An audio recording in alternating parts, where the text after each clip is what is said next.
Good morning students, कैसे हैं आप सब। उम्मीद है सब अच्छे से होंगे। अपनी पढ़ाई जोर शोर से शुरू कर दी होगी।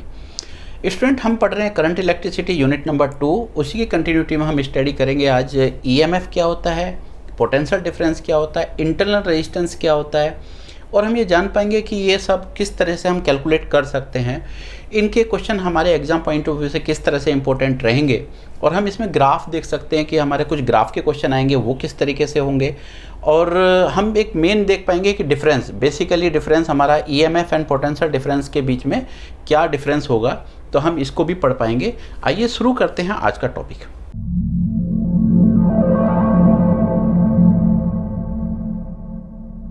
EMF of a cell. EMF of a cell का डेफिनेशन है maximum potential difference between two terminal of the cell when no current is drawn from the cell. यहां हम बात कर सकते हैं कि जो हमारे सेल के दो टर्मिनल होंगे उनके बीच का potential difference that is maximum. Current आपका ड्रॉ नहीं होना चाहिए, सर्किट ओपन होना चाहिए।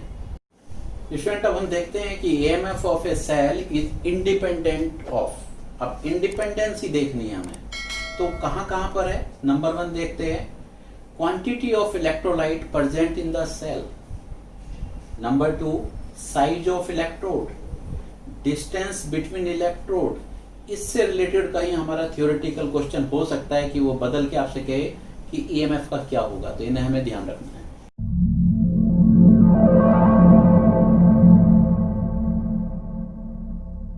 Internal resistance of a cell, the resistance offered by the electrolyte and electrodes of a cell to the passage of electric current through the cell.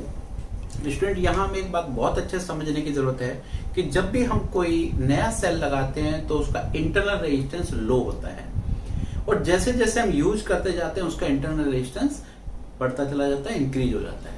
हम ये देखेंगे कि इंटरनल रेजिस्टेंस और किन किन फैक्टर के ऊपर डिपेंड करता है, क्योंकि ये बहुत इंपॉर्टेंट क्वेश्चन है जो कि हमारे एग्जाम पॉइंट ऑफ व्यू में लिखने के लिए आएगा।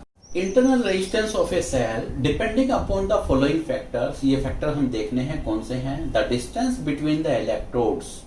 स्टूडेंट, इसके जो नोट्स हैं वो आपको डिस्क्रिप्शन में मिल जाएंगे। Point number 2, nature, concentration and temperature of the electrolyte. Nature of electrode, area of electrode emerge in the electrolyte. नीचे एक पॉइंट बहुत बढ़िया लिखा हुआ है, if area increase internal resistance decreases. Student, अभी तक हम दो चीजें डिस्कस कर चुके हैं, ईएमएफ और इंटरनल रेजिस्टेंस। नॉर्मली ईएमएफ और इंटरनल रेजिस्टेंस को वोल्टमीटर से या दूसरी डिवाइस से हम उसको मेजर नहीं कर सकते। इसके लिए स्पेशल हमारे पास अरेंजमेंट है और अलग डिवाइस है, उसको हम पोटेंशियोमीटर कहते हैं। पोटेंशियोमीटर का एप्लीकेशन हमारे पास में दो तरीके के काम में लिया जाता है। एक तो सेल का ईएमएफ कैलकुलेट करने के लिए, कंपेयर करने के लिए, और इंटरनल रेजिस्टेंस कैलकुलेट करने के लिए। स्टूडेंट, इसके लिए हम एक सेपरेट वीडियो बनाएंगे, और अपडेट रहने के लिए आप चैनल को सब्सक्राइब कर लीजिए।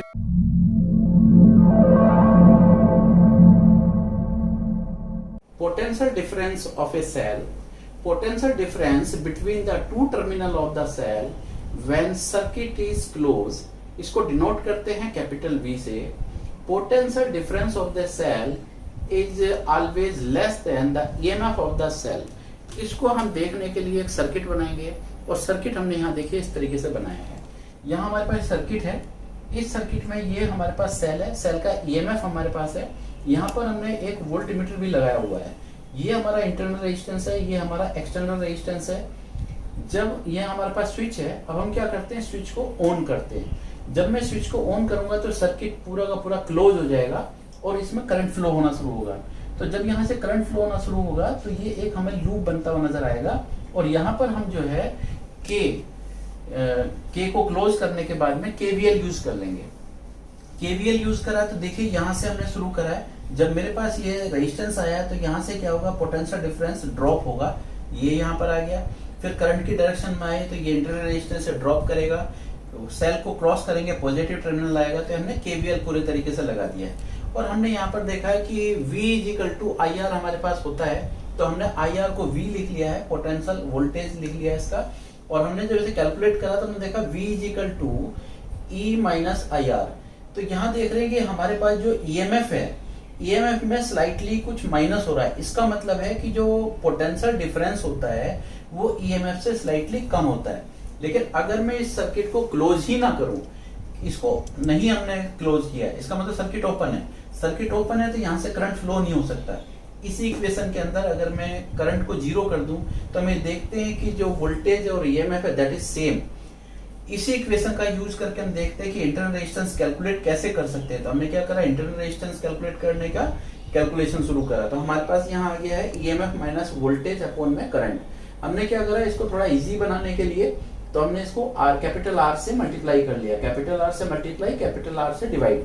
तो यहाँ देखेंगे नीचे आपके पास में V बन जाएगा। तो हमारे पास जो फाइनल फार्मूला मिलेगा इंटरनल रेजिस्टेंस का वो होगा हमारे पास में small r is equal to EMF minus V upon V into capital R।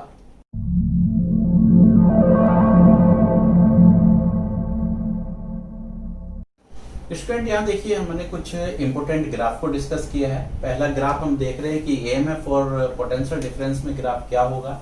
तो जब हम देखते हैं तो हमें सर्किट देखने से पता चलता है कि जो ईएमएफ है that is independent of the external resistance. तो इसका ग्राफ कैसे बनेगा, इसका रेजिस्टेंस का हमने ग्राफ बनाया इस तरीके से। ये हमने रेजिस्टेंस रिप्रेजेंट किया है और ये हमारा ईएमएफ है। तो रेजिस्टेंस कुछ भी रहा हो, रेजिस्टेंस के ऊपर डिपेंड है ही नहीं, तो बस हमने ईएमएफ आपको शो कर दिया।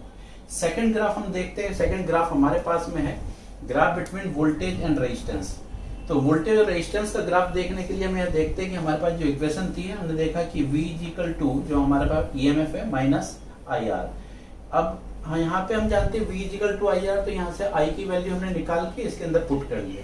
तो यहाँ से हमने देखा कि जो हमारा V है वोल्टेज है that is equal to EMF upon 1 plus small r upon capital R। Small r mean internal resistance, capital R mean external resistance. अगर हम एक्सटर्नल रेजिस्टेंस को इंक्रीज करते हैं तो आप देखेंगे कि हमारे पास जो वोल्टेज है वो भी आपकी इंक्रीज होगी, और एक्सटर्नल रेजिस्टेंस को अगर हम बढ़ाते जाए वो इन्फिनिटी हो जाए, तो इन्फिनिटी हो जाए तो उस केस में क्या होगा कि वोल्टेज ईएमएफ के इक्वल होगी। तो ये ग्राफ हमारा यही रिप्रेजेंट कर रहा है। यहाँ से देखिए ये जाकर के इस तरीके से ईएमएफ के इक्वल हो जाएगा। थर्ड ग्राफ देखिए आप, हमारे पास क्या है कि वोल्टेज और करंट के बीच में ग्राफ है। ये हमारे पास एक बेसिक इक्वेशन है, इसी से हम काम कर रहे हैं। तो हमें कैलकुलेट करना है ग्राफ किसके बीच में, V और I के बीच में। तो हमने यहाँ पर जो है V और I का हमने रिलेशन निकाल लिया, इस तरीके का हमें दिख रहा है। तो ये हमारे पास करंट है। हम देख रहे हैं कि अगर मैं करंट को इंक्रीज करता हूँ, करंट को इंक्रीज करूँ तो वोल्टेज मेरा क्या होता है, डिक्रीज होता है। ये बिल्कुल आपके पास में लाइन इक्वेशन के अकॉर्डिंग है जो y equal to mx plus c। तो यहाँ से हम इसको कंपेयर करके देख सकते हैं ग्राफ कैसा होगा। ग्राफ हम इसका देख रहे हैं कि इस तरीके से करंट हमारा जब जीरो होगा तो मैक्सिमम वोल्टेज रही होगी। जैसे जैसे आपका वोल्टेज करंट आपका जो है इंक्रीज होता जाएगा तो ईएमएफ आपका डिक्रीज होता जाएगा।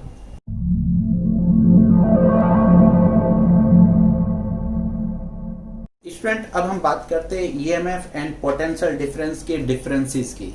तो इसको हम टेबल के अनुसार देख सकते हैं। इस टेबल में पॉइंट नंबर 1 की बात करते हैं।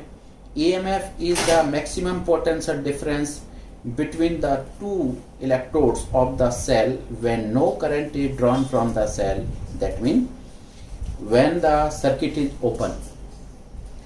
Potential difference is difference of the potential between any points in a closed circuit.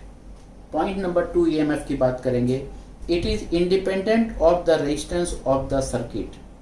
Potential difference की बात करेंगे। Potential difference is the potential of the resistance between the given points. Point number 3 EMF के लिए the term EMF is use only for the source of EMF. It is measured between any two point of the circuit.